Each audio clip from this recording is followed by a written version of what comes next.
table. But first and foremost, you actually need an impartial and independent third person to do that. Often politicians, and I speak specifically about South African politicians, they often think themselves as mediators. And they're often part of the dispute. They actually, so like, I've had problems, I've done a lot of work in land restitution in South Africa, which is a big area. And one of the biggest problems where we put dispute resolution systems in place to try and resolve land disputes is government wants to be the mediator. And we say, but you are a party to the dispute. And you cannot be the mediator when you are a party. You have an interest in the dispute. So the first thing is you get an impartial person and let them help set the table rather than get the parties to try and get each other around the table. Thank you. That was a brilliant response. And I think it applies to us all in our different spheres. Madam Basetsana, you have an incredible history connecting South Africans and the continent with and to authentic stories. How can leaders work on cultivating their own authentic stories about themselves? Wow. How can leaders work towards cultivating authentic stories about themselves? Yes. Leadership is a journey. And leadership asks us to come as our true selves. And I think, oftentimes you need to ask yourself the why. Why am I doing this? What is the purpose of me taking this course? More so, I often ask myself, Basetsana, what is your life purpose? What do you wake up to do every day that impacts other people's lives positively? And I run a private equity firm, and I've got different portfolios within my firm. And I work with a diverse group of people. I work in the creative economy, I work in the resources space, I work in travel and tourism, in tech, in telecoms. So my portfolio is very diverse, and I find that my leadership style is unique to each and every industry. In my media business, I predominantly employ women, and it's a conscious decision. And so I'm a firm believer that it's important to be a participatory type of leader that is engaging, that I believe in consensus in terms of getting everybody on board, but you need to stay true to your values, to your principles, and to the course of why you're leading in a particular way. And leadership is a challenge when people look to you for direction, when people look to you for guidance, and when people look to you to give the vision. And it's about, I'm a firm believer in servant leadership, and that I find it brings a lot of people on board when they can also own the process, they can also own the mission, they can also own the vision and own the ideas. And I mean, for me, one of the greatest leaders, and I think the #1 statesman of the world is Dr. Nelson Mandela, and his style of leadership, which was servant leadership, but very much bringing others along in terms of the vision. And so, but don't sell your soul as a leader. It comes at a price. And you have to be a conscientious leader, and a leader with a conscience. I think it's very important as well, because you're going to find yourself in spaces where you will be asked to step out of your comfort zone. You will be asked to sell your soul for something that when you go to sleep at night. I like my sleep, and I like when to go to sleep with peace. And so, as a leader, you must be able to look at yourself in the mirror and say, am I advancing the cause, especially in politics, am I advancing the cause of the people? Or am I self-serving? And I think in the continent, we've seen many leaders who are self-serving, many leaders who have their own personal agenda.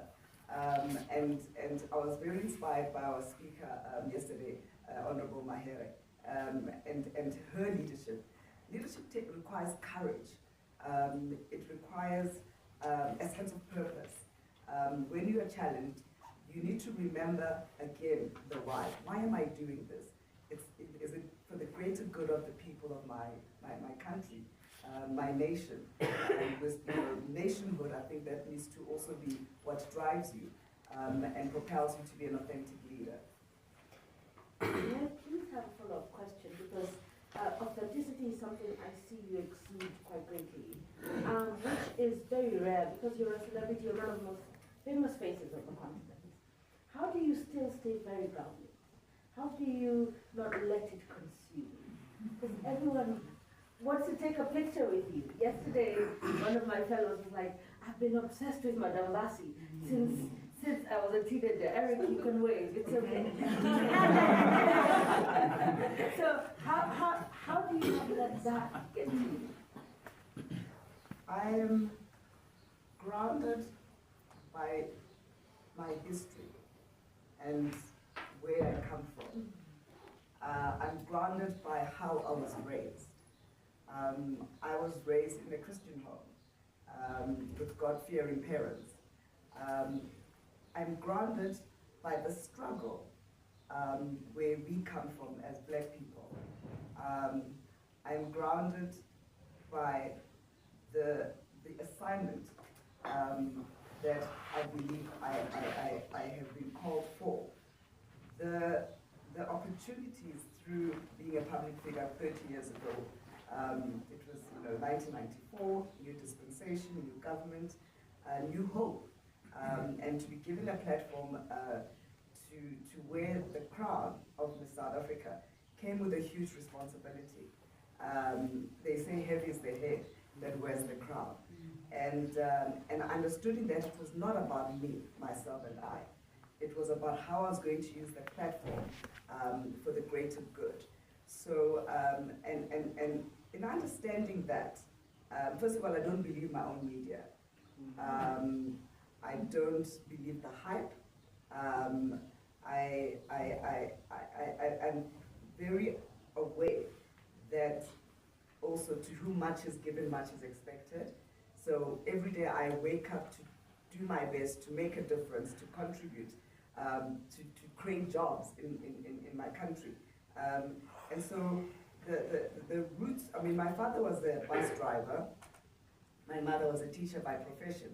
And we didn't have much, but we had a copious amount of love. I was raised by formidable parents who made you believe in your dreams, who told you that you can become anything that you set your mind to. My father, it was like living with a motivational speaker. Baba would pump you up. Before you left home, my dad would say, baby girl, you must dream big, and God will dream even bigger dreams for you. My dad would tell you that your dreams are valid. So we were raised in a home where our voices were heard. We were allowed to express ourselves, but more so with much respect. And so my background, the child of the 70s, born in an apartheid era, and seeing the violence that happened in 76 and seeing how our people have struggled makes me alive to the fact that where we are in the new democracy, much still needs to be done. And so that grounds me every day to say, how am I contributing to making my country, my people, and hopefully contributing to a better continent? How am I showing up as my true self? Because it's very easy to get swept in the hype when you're on billboards, when you're on television, living in people's living rooms every week. In terms of some of the work that I do as a producer, as a broadcaster, being a brand ambassador for international brands, it's very easy to get caught up in that. But I am conscious that those platforms are about me how I'm using them for the betterment of others. And I think if I ever woke up and, thought that I was famous, my mom would slap me back into reality. And she would like, let's get back to, I mean, even I remember when I won in South Africa, when I went home, I would still need to clean the stoop outside. I would still need to do the dishes. I still needed to cook. And my mom was very clear that there's no celebrity in my house. And so really being brought up with rooted parents has, stood me in good stead in terms of the woman that sits in front of you, who keeps it real. What you see is what you get. And so, yeah, I hope I answered the question. Being true to yourself. I love that. Dr. Martin, you're an executive advisor at the Royal Commission for Riyadh City, Kingdom of Saudi Arabia. What have you found are the key ingredients to making Riyadh City a city of excellence? Because it is.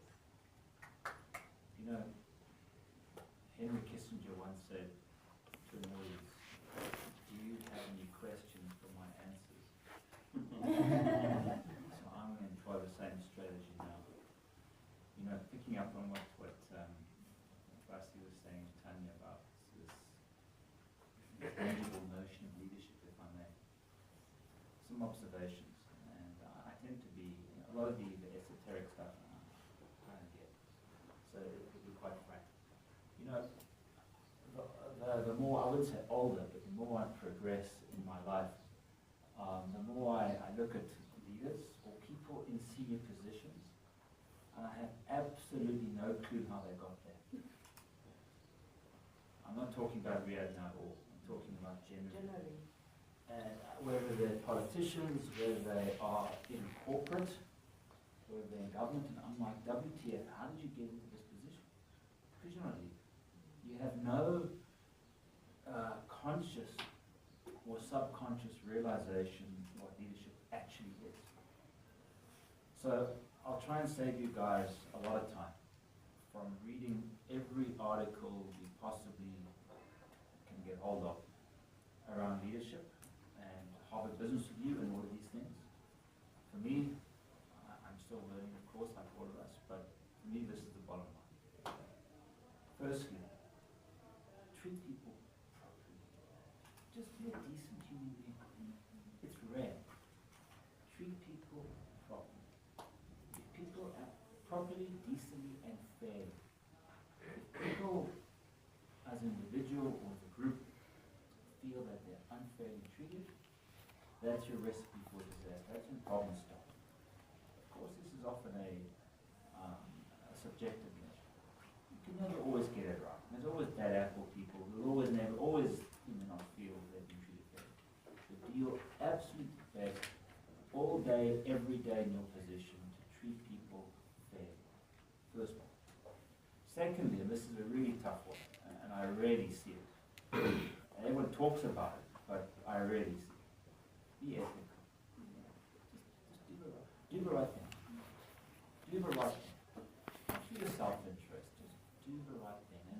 And everybody, no matter who you are, has this thing, and it binds human beings, from wherever they come from, whatever background. This thing called a conscience. It differentiates us amongst all animals and mammals. We have a conscience. And your conscience is always guide you. Is this the right thing? You do it not because you fear retribution or legal repercussion, you just do it because it's right. Ego is the enemy. It really is, as Basi was alluding to. Don't think you're someone special.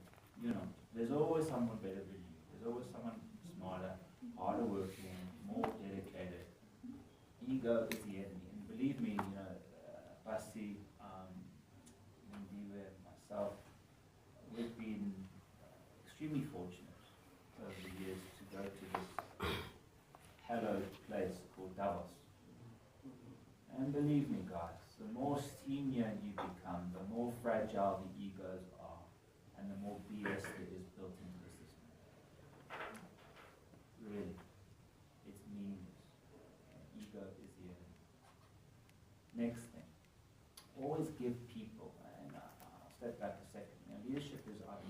itself, leadership of organization, or leadership of country.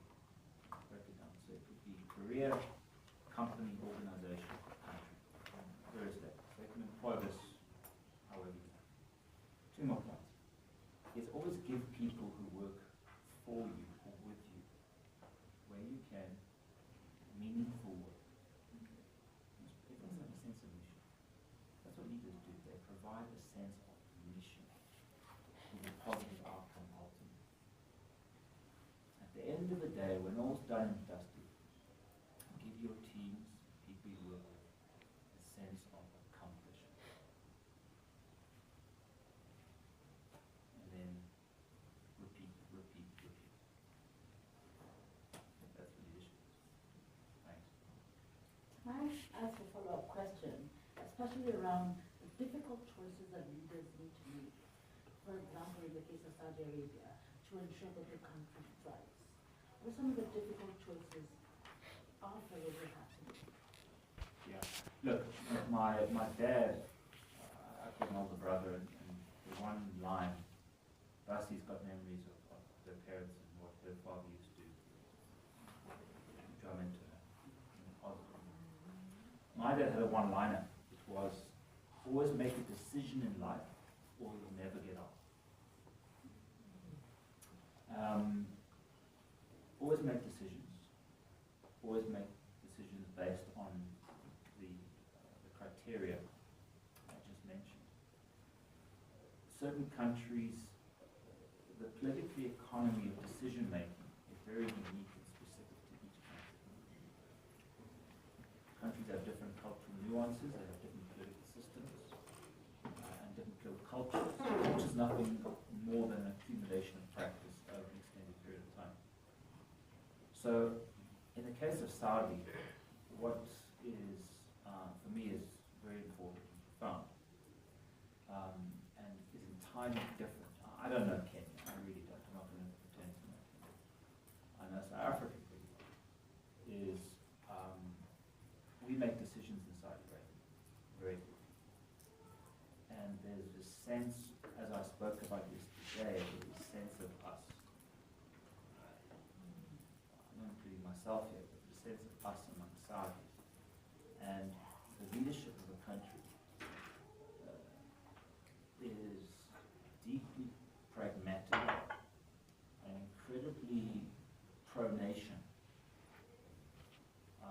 and makes decisions definitely, undoubtedly, with one factor in mind: we are going to, as leadership, improve our country because we're proud of it, and decisions we are taking toward development is to uplift the livelihoods of every Saudi and people who live in the country.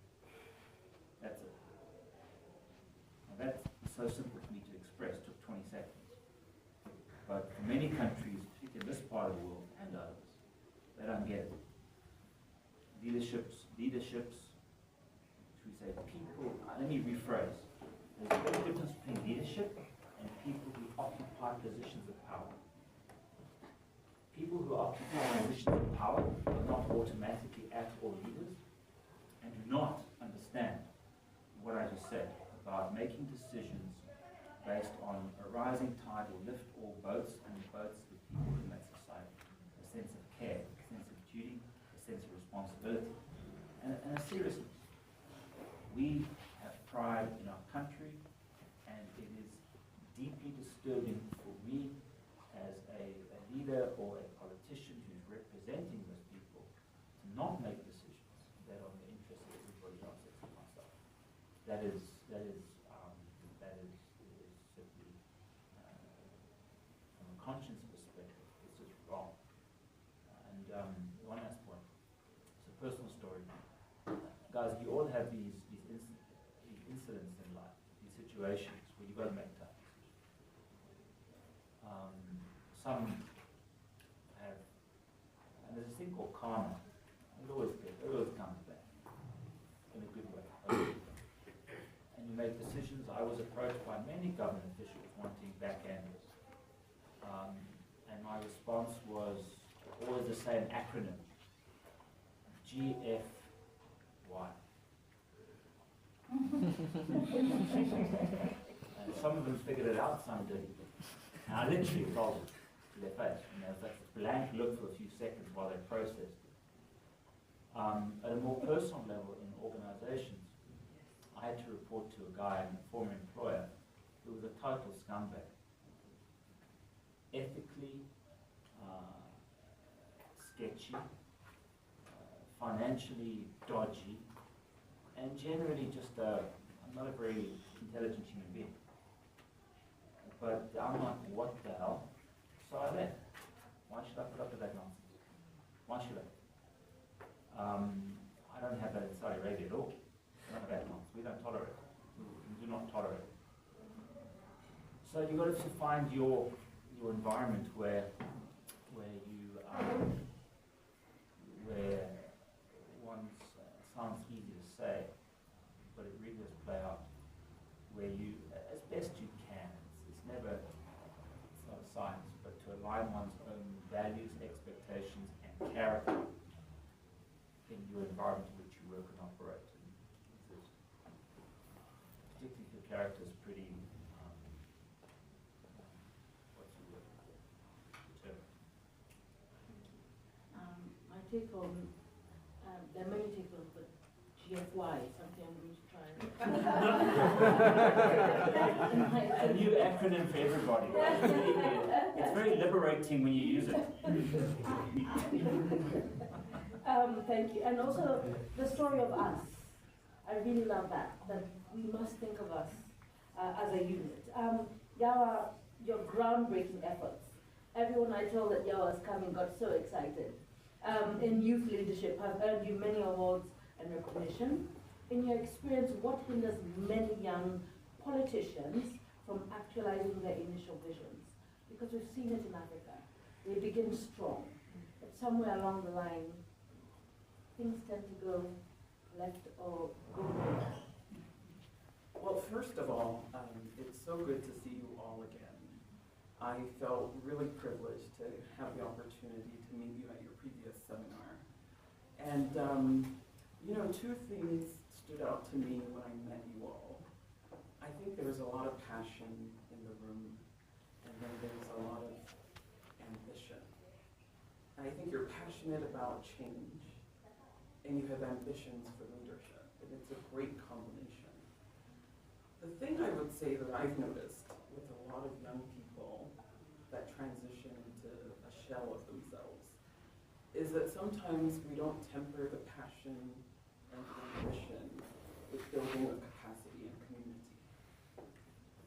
Capacity, it does take a different skill set to lead in the public space. And that's why I believe in Future Elect. I believe that corralling all of you who've raised your hand to show the compassion and the determination to serve in public service, being able to give you a skill set and tools to navigate this journey is critical. But I also think that there is this missing piece of the community, which is why I like that this is a cohort-based learning experience, because part of how we understand what's good and bad, it's by comparison and by reflection with other people. And I think, a lot of thinkers have said that you are the sum of the 5 or 6 people you spend the most time with. And I think what starts to happen, as I've seen it, as people rise into leadership, you start spending more and more time with people with the wrong ideals, with the wrong perceptions, with the wrong opinions. And therefore you start to assume that, and you forget all the passion and all of the ambition and all of the vision that you started with. So I think part of it is grounding yourself in community. Communities that help you be reminded about what this is all about. Whether it's your mom, like Bassie's mom, who will smack you on the head and say, not in my house. Or the young people, for me, it's the young people that I get to work and serve, who remind me that you might be all this up here in this circle, but honestly, who are you, right? You can accomplish a lot, you can have titles, you can have wealth, But if you're not serving, to Martin's point, like, it's how you treat people. So I think that becomes the missing link, that when you start rising, if you're not deliberate about building community and building the right capacities, then I think you get lost. And you become a shell of yourself, and then we add you to the number of people that are kind of the leaders that we don't want. The other thing that I've realized, and Africa is a continent rich in resources. We've got gold. Ghana's known as the Gold Coast, etc. All of your countries, I bet you have at least 3 precious minerals in the ground.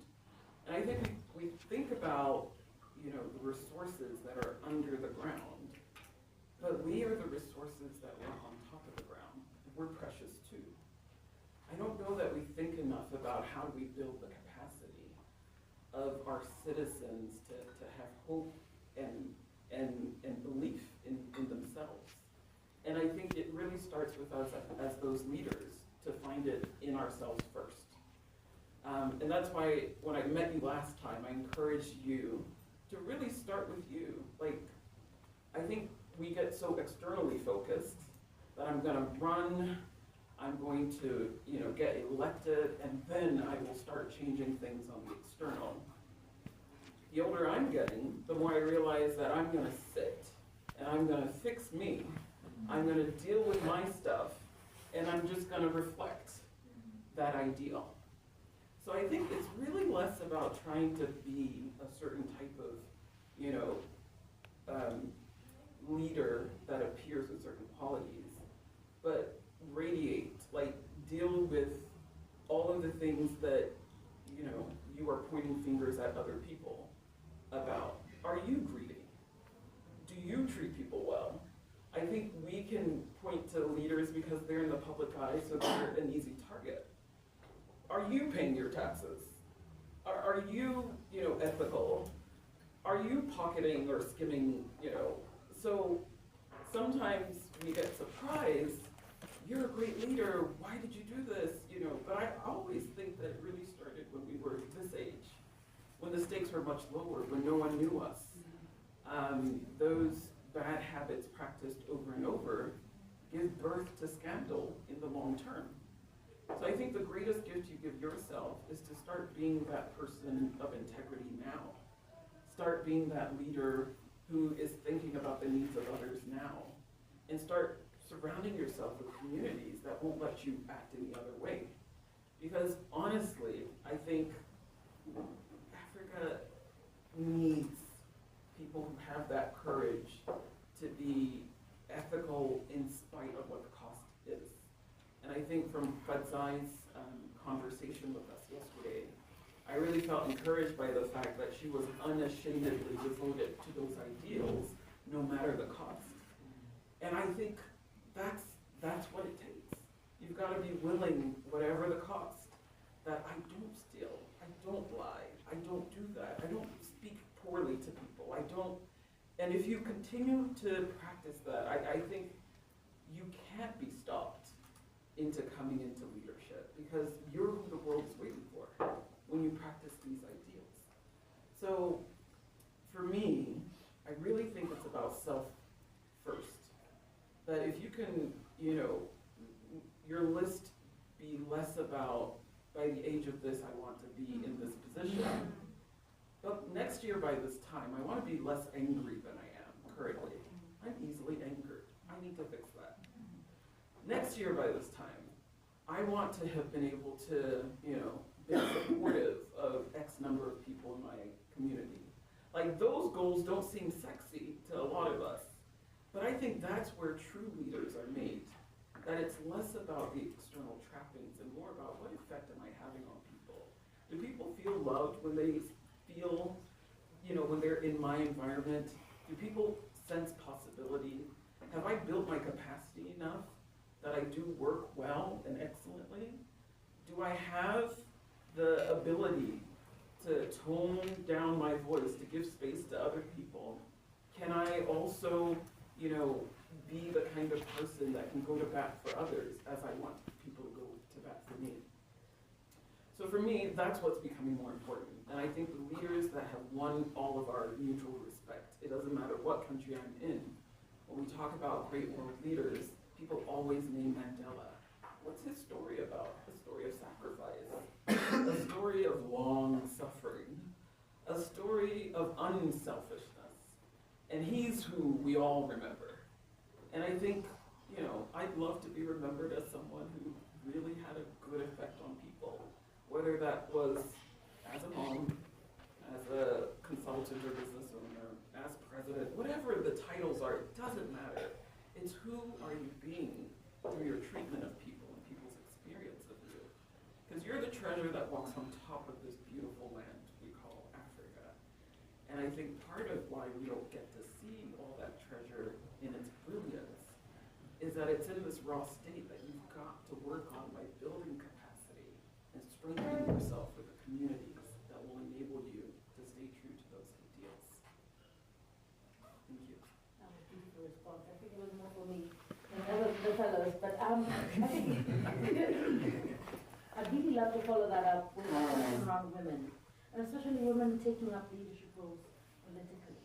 Oftentimes, they'll be very quick to take business, more than they will be ready to take up political leadership.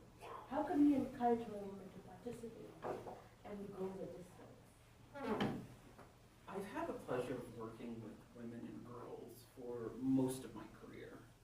And I push back at the notion that we are making women leaders. Women and girls are already leaders. I think if you can get two kids to stop quarreling, it's the same skill set. You need to broker world peace. Yeah. If you can get, you know, communities together in furtherance of anything, like that's leadership too. We tell the girls in our mentoring programs, these are 12, 13, you know, they come to these leadership events that we do with younger siblings in tow. And we say that's leadership too. You're already responsible for someone younger than you. So I think the work is to help shine a light to that fact and to help amplify the leadership that women and girls already possess. I think a lot has been done and is being done to create opportunities, because part of it is the environment. You know, if tradition to a large extent determines the path that most women's lives take, and we are products of a system that has struggled to see us in any light that doesn't fit into the box of mother or the box of, you know, servant in a home or in a domestic sense.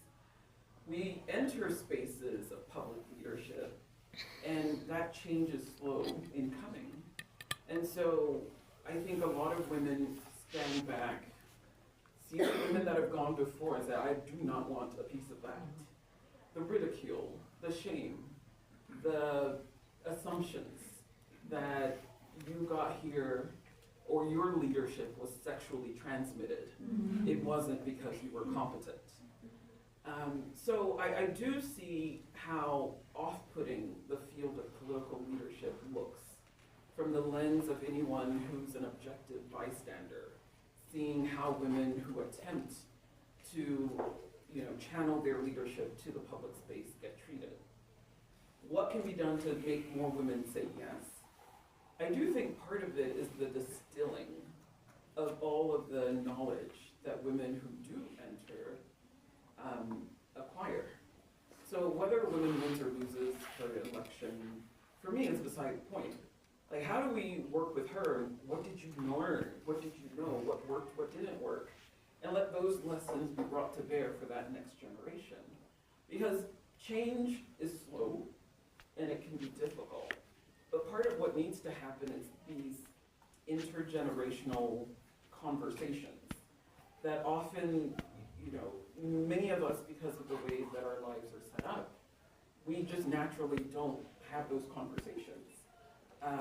Many of the women that are in our programs and, you know, I mentor or coach, they leave work and they're going home to do the second job, which is the taking care of their kids.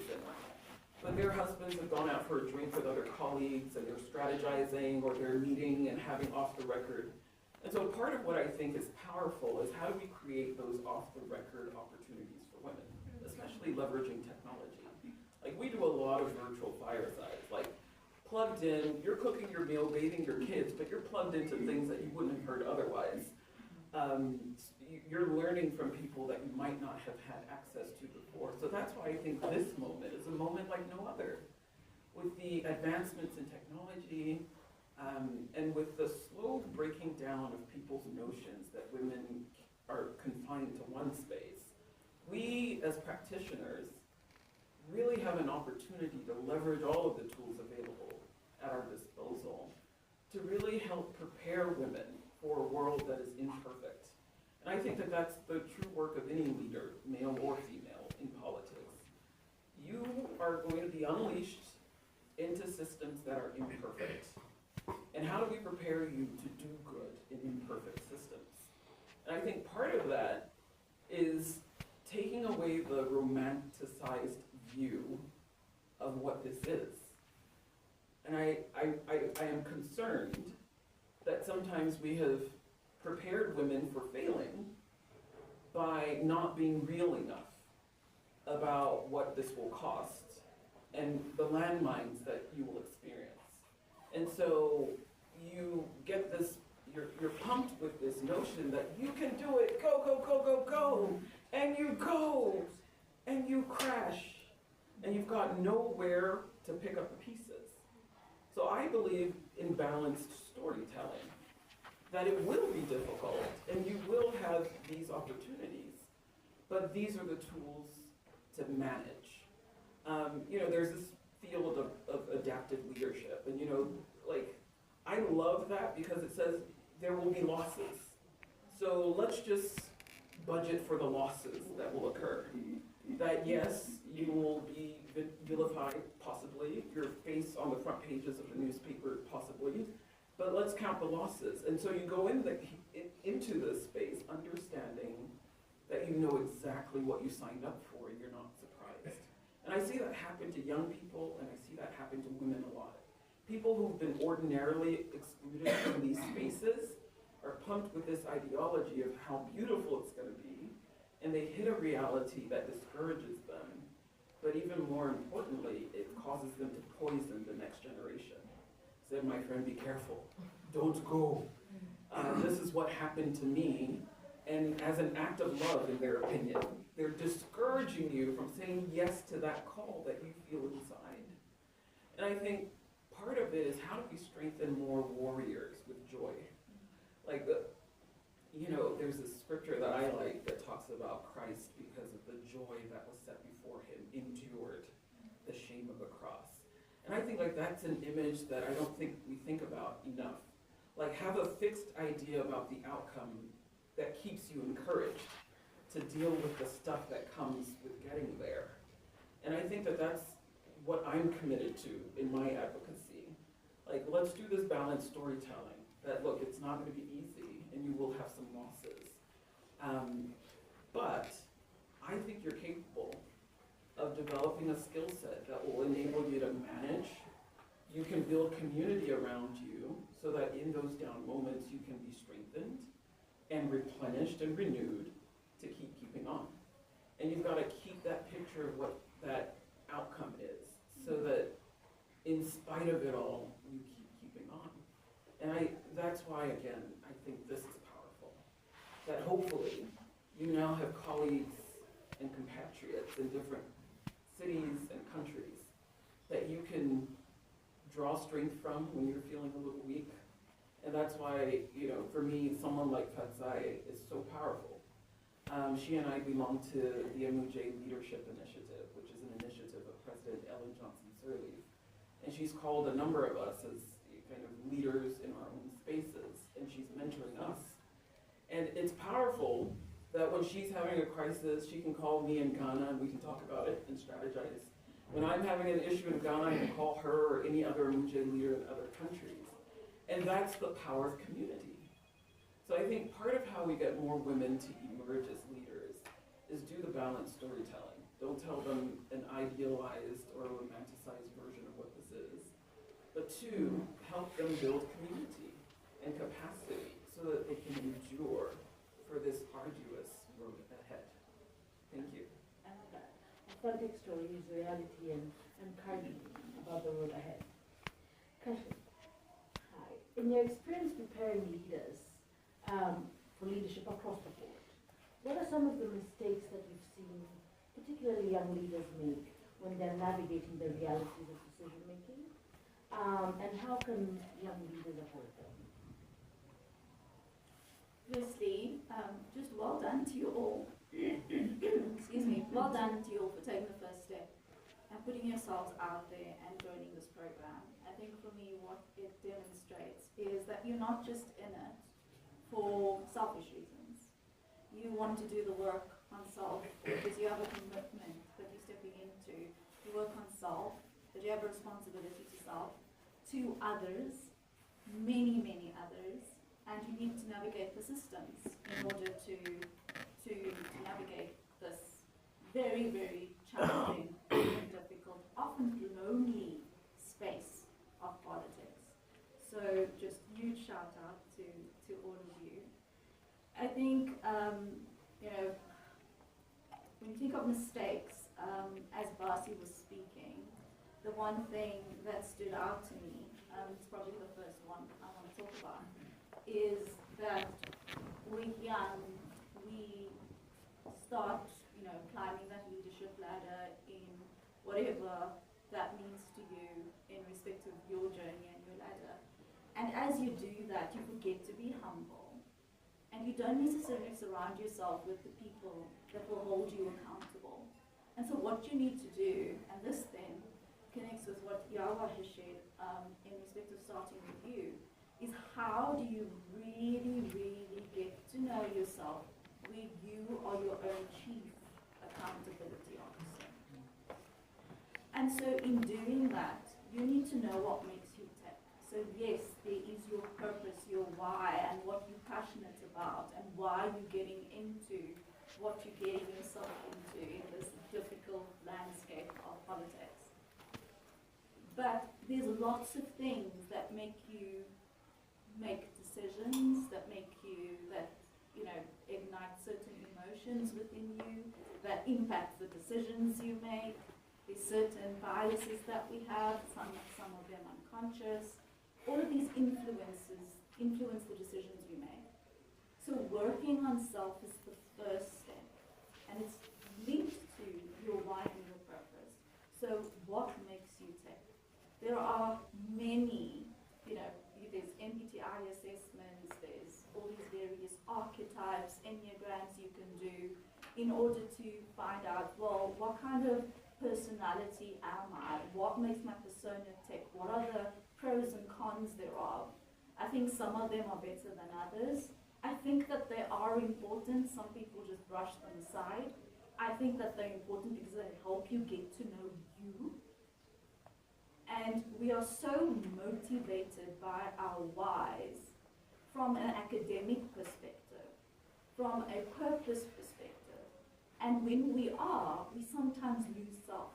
So constantly reconnecting, daily reflection, and Yara also spoke to this, daily reflection is essential to bring us back to being humble, holding ourselves accountable, yes, surrounding ourselves with people who can say, actually, Natasha, that is quite uncharacteristic of you. Is something going on at the moment? Can I support you? Can I help you? Can I be your thinking partner to get you through it?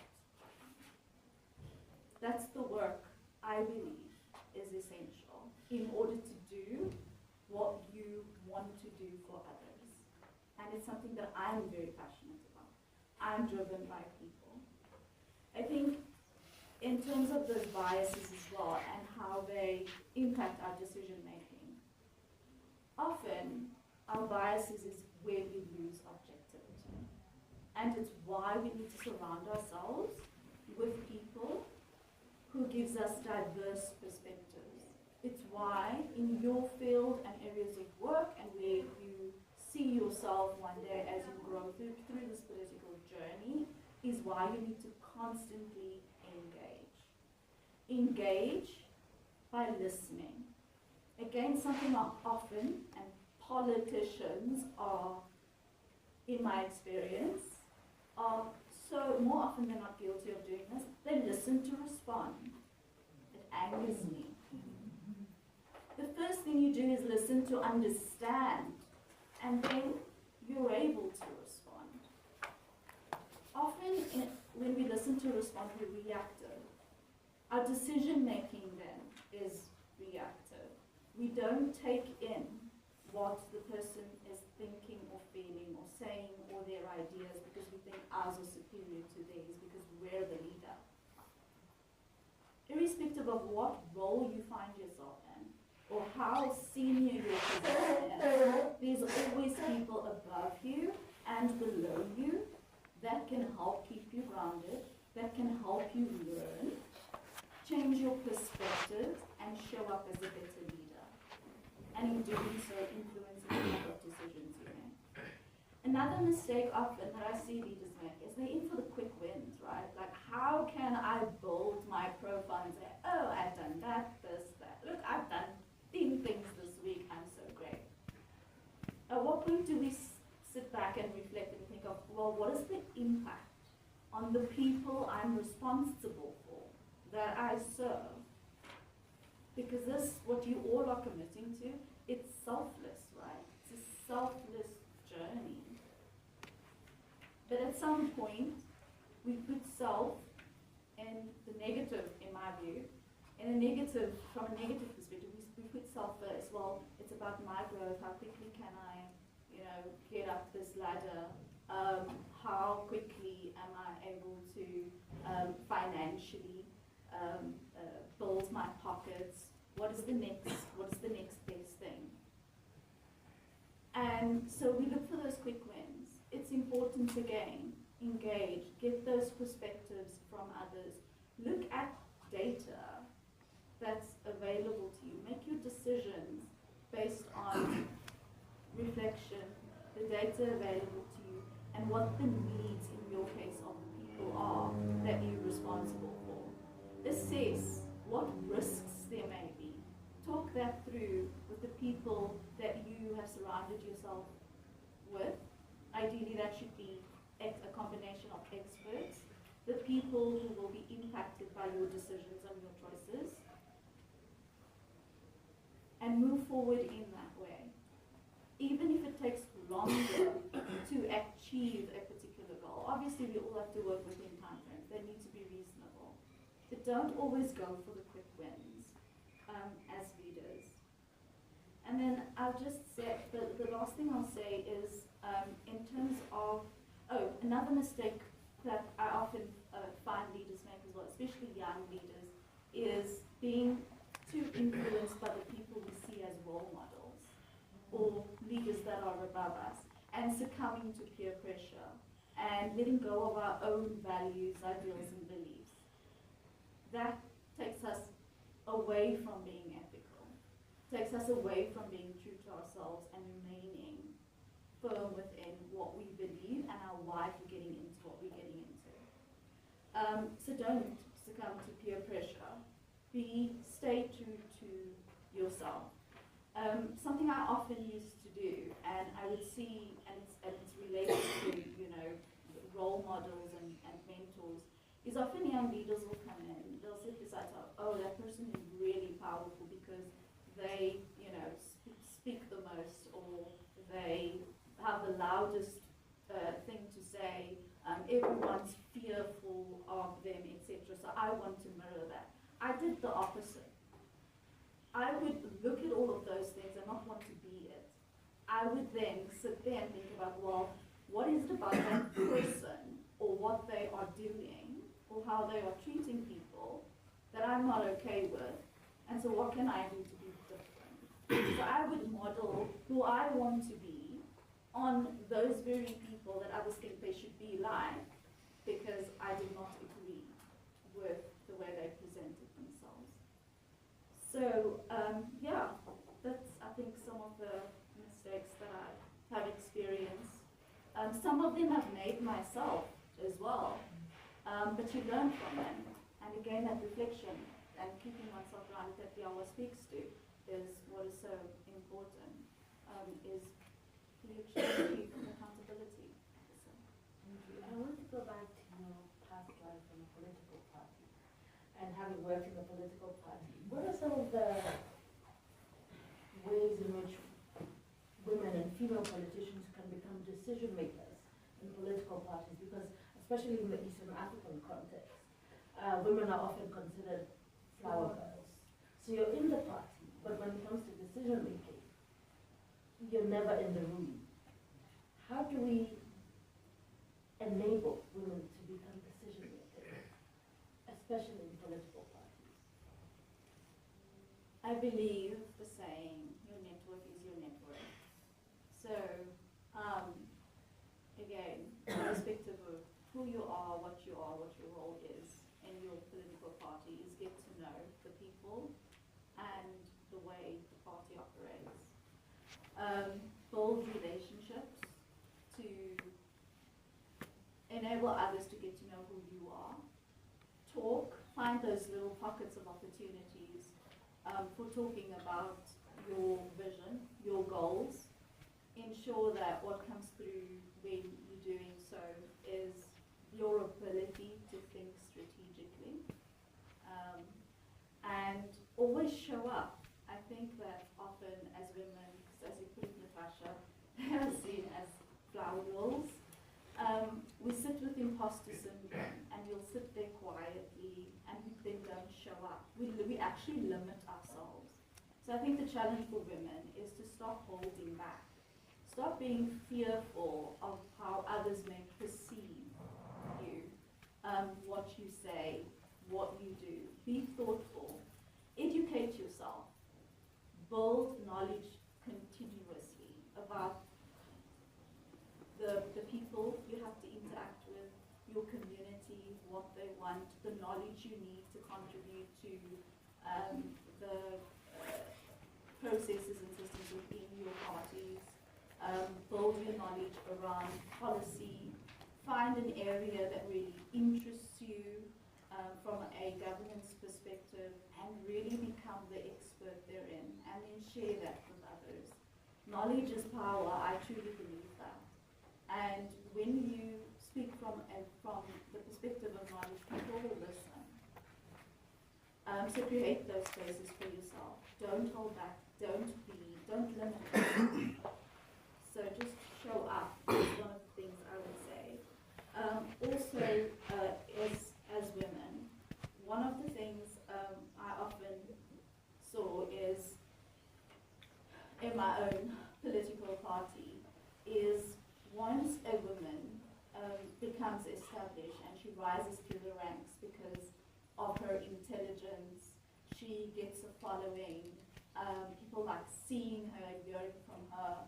The decision makers are so, because they're power hungry, they want the votes, and they're thinking of self, they prop that person up and they put that person forward.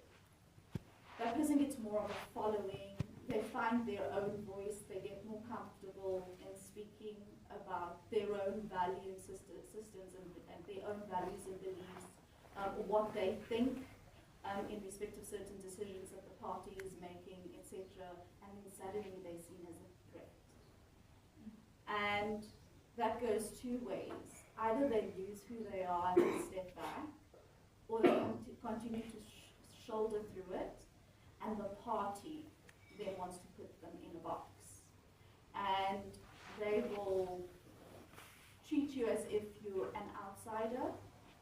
They will break you down in as many ways as they can. We heard so much from Fadzai yesterday, so lots of what she shared and the story I'm sure would resonate with you in how they can do it. I also heard that a couple of you might have those experiences yourself. I think my advice is know when it's the right time to walk away for you. Even if it's the hardest decision you can possibly make. Your integrity, your worth, and your value can be demonstrated to the people who do matter. another way of making a difference in that same space. And I think that often we think that once we are cast aside after being, put on a pedestal, but then you become a threat, that's the end of the road, when it isn't.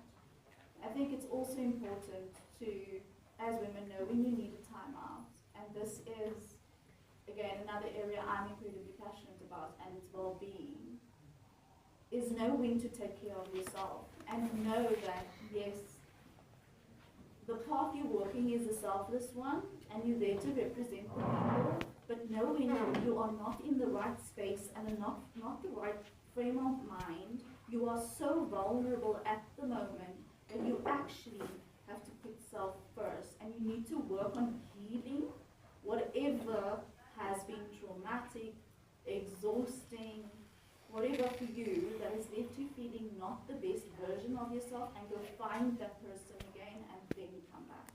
And this Tanya, Lassie, Martin and Yawa in different ways spoke about courage. Be courageous enough to know when it's not your time or not your moment, because there's some work you need to do for self first. And I think that women are very intuitive. We're very in touch with our emotions. That can be a good thing, but it can also often be a bad thing.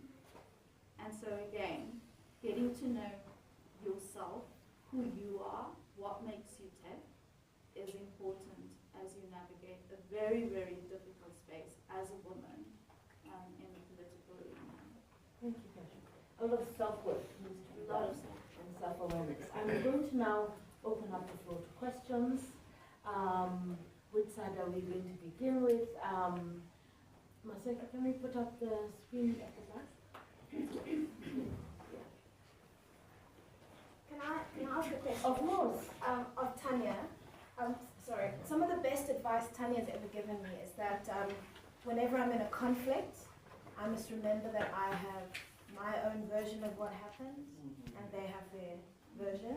Can you share a little bit more detail for the fellows? It's possibly the best advice I've ever received. I come in as an impartial person into disputes, as a mediator, as a facilitator, as an arbitrator, as I explained. And what always strikes me when I engage with the respective parties is how much they almost demonize each other. They kind of like make the other person the baddie, to want a better word, is they almost impose that. And you need to step out of that as a leader. And it's hard, because you want to see the other person as wrong, as misunderstanding things. But I can promise you, invariably, it's about looking at it from your perspective, and they're looking at it from their perspective. I never ever go into a matter thinking that you get people who are malicious or bad or deliberate in why they're there. You have to work from the perspective that people have their own interests and their own perspectives, and that if you get past that, you can find a resolution. And you need to get the parties to understand that. So yes, you may believe your wife was wrong to do something to you that day, or your husband was really, really bad to you that day, and they ate your particular piece of cake. But they had a perspective that maybe you didn't want it, and that's why you left it in the fridge. But you are really angry, and I'll give you a very basic example. So remember that that person isn't working from a place of malice or from a bad place. It may well be, and in most cases, I can tell you 99% of cases, just from a different perspective of seeing that person. Does that summarize it too? Okay. Actually, I love that. Are there any questions from the fellows? I see, yes, Myram. Mohammed. Please say your name and your country. Derek. Great. My name is Namgalo Mara from Uganda. It's a kind of confusion, and I would want advice from you, because I was going to bring you to your Tash after this, but since it's all about this, I can ask. And it's going to relate about Pfizer's. conversation and story about yesterday. Right now, most of us, like, who call ourselves activists in NUP, National Youth Platform, Bobi Wine's party, many of us are coming up to show up for positions that we want to take in the next election. But recently, I saw a lot that I felt these people really needed some guidance on a lot of things. And I told them, guys, are we trying to do the right thing? Because we are going to come up for positions. I know most of us are going to win. But are we doing the right thing? Going up for a position when we still have the same government that is running? Because to me, I was saying, should I sit back? Should I wait? Because I told them that it's either we're going to be compromised and lose our values, or we are going to do nothing. We're not going to set any impact. So I was like in the middle of, mixtures of feelings. I'm saying, should I go ahead or not? Because now Faiza stepped back. Because there's nothing you can do working with those people. You can still serve your people, whether you have a position or not. But serving with those guys, I felt like, really, we need to first sit. Like I told my colleagues, we think about this. Are we doing the right thing?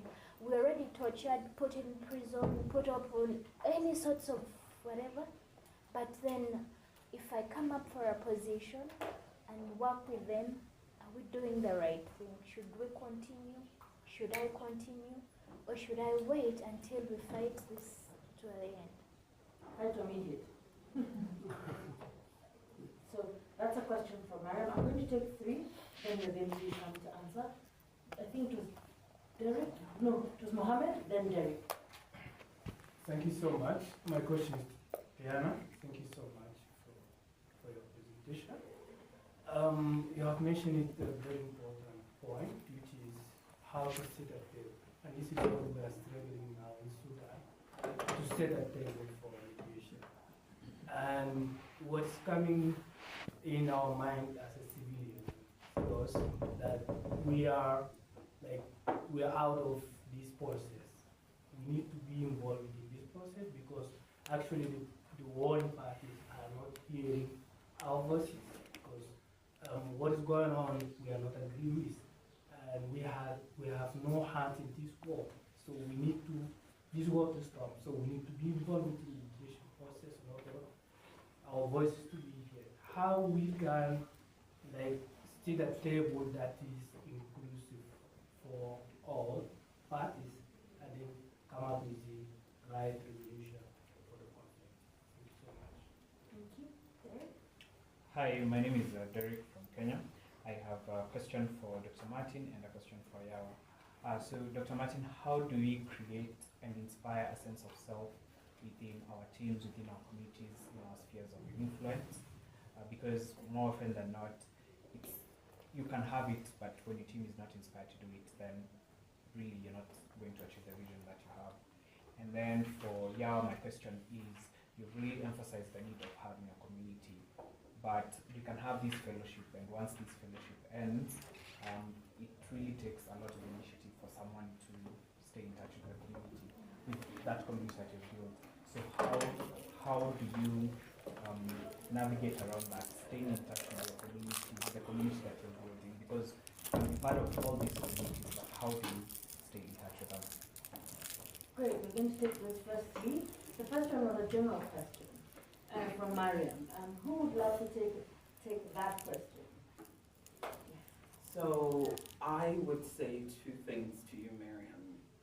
That decision to go or no go really has to be your decision. I think Fadzai provided a perspective yesterday. She was clear about what her values are. She was clear about what it meant to her to stay and what was her non-negotiables. So to something that Kershit was talking about, that self-discovery, to know what's valuable to you. I don't know if you've done an exercise to maybe just write what's your vision for this political journey you're on. What are your non-negotiables? And then what would have to happen for you to say no more. And that breaking point is different for everyone. And I think doing that internal work first makes it easier. The second thing I would say is, usually, you know, that romanticized version of I'm gonna run, I'm gonna win, and it will be, all will be well with the world, is the version that inspired us to the path.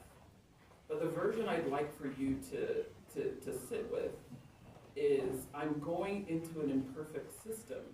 Do I see the potential of some good being done? So, for example, maybe the government won't change, but in this position, do I have clarity on some good that I can get done? And maybe that's the path that helps you find your answer. Because this idea that there will be no bad guys, it will all be wonderful, nobody will lie or cheat anymore, and it will be amazing, will cause you to probably miss your moment if you're not careful.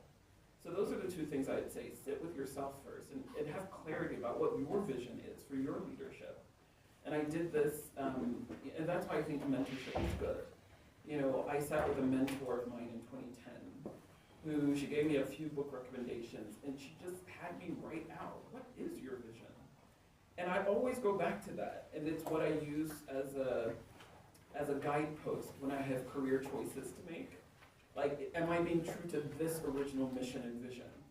Because in the face of fear and criticism, someone saying something against you, that makes me stand firm. Because you can tease me, but this is my space. You can say what you want to say, but this is clearly my space. This is what I'm called to do. And so when you have that, that helps. So mentors and coaches and counselors are also helpful to help you make a more reasoned decision. But please disabuse your mind of the fact that, you know, everything has to be perfect before you step in. And maybe I could answer Derek's question about community. How do you build community? You know, I really encourage anyone who is passionate and ambitious to think about community, not even just in terms about people you physically know, right? Think about, you know, I feel like I've been mentored by people whose books I've read and whose videos and teachings I followed. They don't know me, but their way of, their view of the world, the skills that they've taught have been invaluable to me and the person I've become. I think the common saying is that it is lonely at the top. Have you heard that being said? I have a pushback to that. It will be as lonely as you decide it to be. You have to be deliberate about reaching out. Like, don't think that nobody has called me and then you're catastrophizing the thing. Nobody loves me, nobody, and I think a lot of us do that, and that's the temptation, especially when times get hard.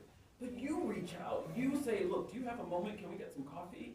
Can I come to you? And sit and hear and listen and be heard.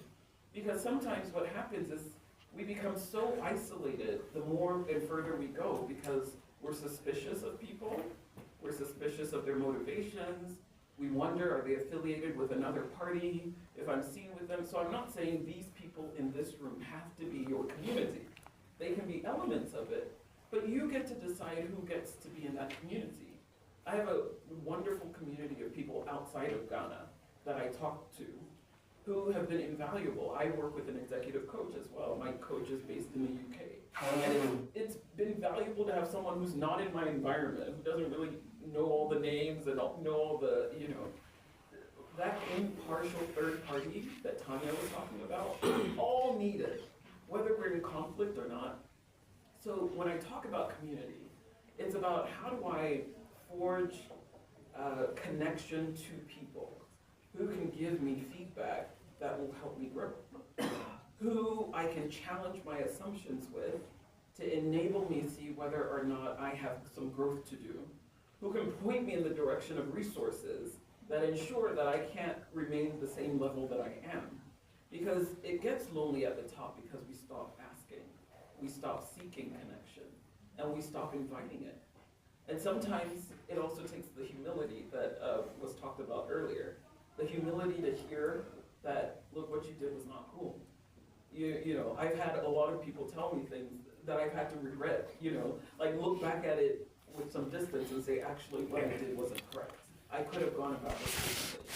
And I think that's why a lot of young people haven't been great at building mentoring connections, because maybe all you wanted was the selfie with that person to say, oh, I met this person at so-and-so, so-and-so, but you didn't foster connection. Or maybe that person was giving you advice and you didn't like what they said because they pushed you, they put your feet to the heat and you didn't like it. But I welcome people who call me out on my stuff. People who say, Yawa, you could have done better. No, you're living beneath your capacity. And that's the thing about connection and community. Sometimes you'll get offended. Sometimes you'll get hurt or bruised. And people can be hurtful, and you know, but you need them, which is why you will be as lonely as you decide to be. So just, you have to have that deliberateness to say, look, I can't be alone. Little drops of water, they say, make a mighty ocean, but little drops of water also evaporate. I am determined to not evaporate. And part of how you do that is by forging community. So I hope that deepens your understanding of that concept and why it's important. Thank you. Mohammed, thank you for that question. I'm not close to the Sudanese conflict, and I'm also not close to what progress has been made there. But certainly, there's a couple of, having done a lot of multi-party disputes, and read about it and engaged a lot with people who work in this field, one of the biggest challenges is that first and foremost, I'm going to be quite slightly controversial here, is that other politicians go in as the third party mediator, rather than them bringing in professionally highly trained mediators. And I'm not saying that those politicians don't have an important role to be the face of the process. But if they don't have a team of highly skilled mediators behind them, what happens is they miss fundamental steps in setting the table in particular. And that is, for example, asking crucial questions around who should be at the table. Often people have a very one-dimensional view of community disputes and political disputes.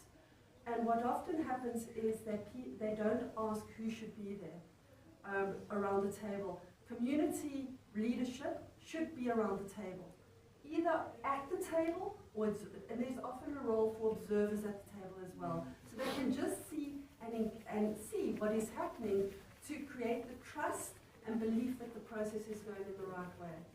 So absolutely, if there's community leadership that believe they should be there, they have every responsibility to put up their hand and make sure that they're there in whatever role or form that is agreed to. Usually we when we do these big mediations, we have documents such as rules of engagement or terms of whatever you call them, that depends on the tone, all the same things, but creates a kind of the terms in which you're going to engage in that particular process. I also would not get hung up in whether you call it a negotiation, a mediation, a facilitation, or discussion. People often veer away from the terminology. That's not relevant. But get around the table as early as possible.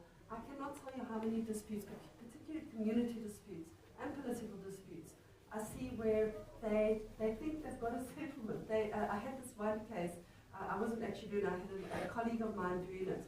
They'd spent 8 months facilitating the community disputes around mineral rights between a mine and several communities.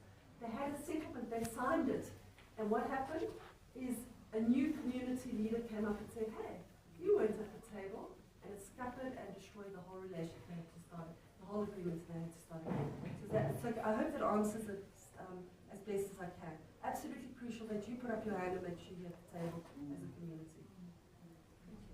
Yes. I just want to add on to what, and it's a quick add-on to what Yawa said, to Miriam, in terms of the dichotomy. Do I not? It's very difficult, perhaps even impossible, to effect change when you're outside of the room than when you are at the table. And so you gotta go back again to the why. Why am I in political, or I want to be in political leadership? And let that be your steer, let that be your compass, that you will be the ethical leader that the space requires. The reality of life the imposter syndrome is always there, should I, shouldn't I? It's never going to be a perfect world. And so you being in the room, I think, is what's going to make a difference for your generation of leaders that need to come into public service. So it's just a quick add-on. Yeah.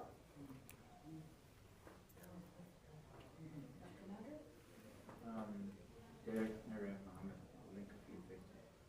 Mohammed, just, sorry, Derek, first on the first thing is, and everyone says this, but I think it's true, is a major determinant of one's career progression is determination and grit. Whether you like it or not, it's your job as a leader, whether you've been asked to lead or you're self-appointed, makes a difference. You need to set that tone of mission and communicate it effectively. Even if the situation appears pretty hopeless, you've still got to do it. You've got to set that mission. That's what you need to do to rally the cause and get people to support and buy. As I said earlier, same words, different words, same effect. Meaningful work, sense of accomplishment, mission supported. You've got to set that end game. Show them the promised land, whatever it may be. Achieve it, move on, set another one. Simple. The other comment, you're an activist, and what Mohammed, what you're seeing in Juba, South Sudan, let me give my impression, my thoughts on this, is you guys are, vast majority of countries in sub-Saharan Africa, which is 46, 47, are incredibly politically immature states. As a result of this, there's these very strong frictions. Let me finish. No, just a bit of correction. Mohammed is talking about Sudan, Khartoum. Oh, Khartoum, not Yes, South the Sudan. Rapid Yes, support okay. forces and Okay, sorry. yeah. Is that there's this friction in immature states between political elites and society. Hence you have activists who want to drive change. And you guys have put yourselves exactly at that point where there's incredible friction. It was evident in Zimbabwe's case, extremely evident in many of yours case, where there's this, you're existing, you're placing yourself in this friction between society and politics and the state. It's taken centuries for Western economies to reduce the friction and to accommodate and to become more accommodating with you. The tragedy is a place like, in our continent, is it'll take, in the vast majority of cases, I suspect, a very, very long time for this maturity of state, societal interaction, to progress to a point where the institutions can accommodate differences of views, differences of approach, if that makes sense.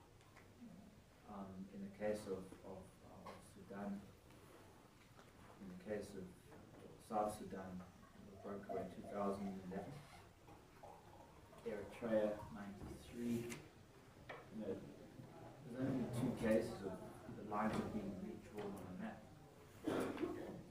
And how do you create, this is the ultimate challenge, how do you create a high trust society, I was talking about this today, in very heterogeneous country borders? That's the challenge you face, and the attempts to redraw the lines, I'm afraid, have both ended in abject failure post-colonial. This is the, I think, the underpin of what many of you are trying to influence and change.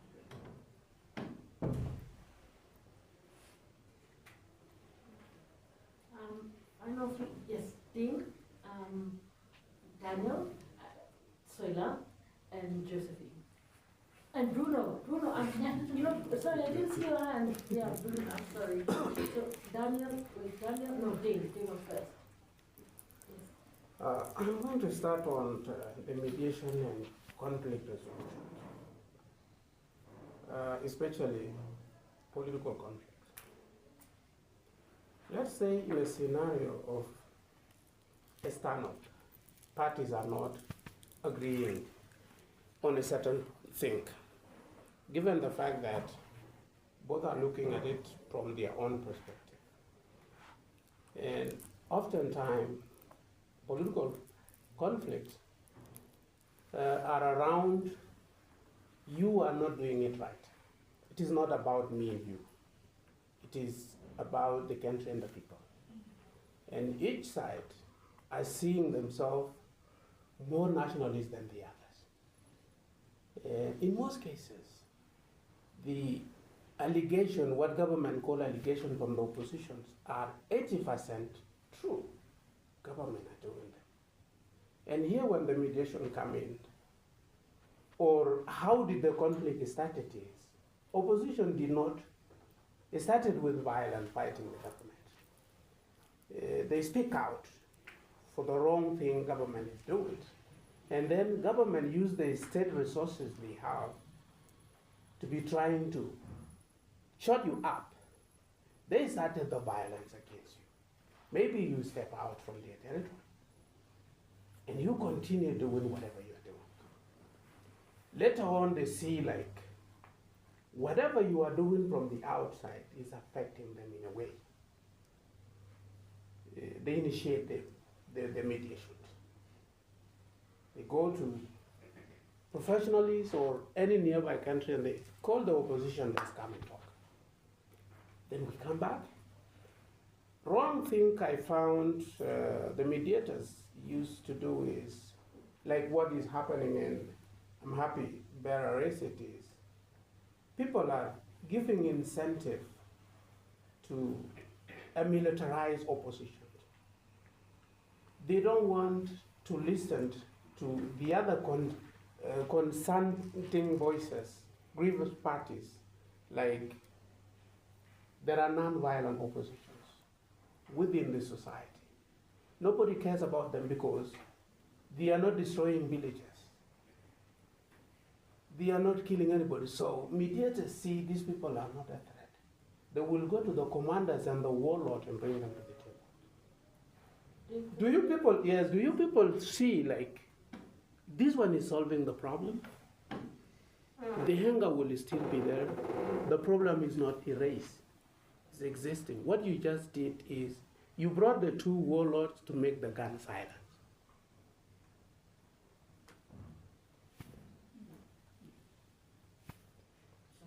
The question is has peace been brought? Is there a resolution? Absolutely. Is there a resolution? So we're going to try and take as many questions, because this is the last round. Daniel? Thank you. Short and sweet. Yeah, thank you, Natasha. Why do you think we're going to be short? Thank you for Tanya Basi, Dr. Martin, Yawa, and Marcus for quite an interesting conversation. Mine is straight. From your presentation, you have all dealt with human behaviors and perceptions. And what I need to understand as a person interested in running for public office is how to gauge the honesty, how to gauge the understanding of the citizens, what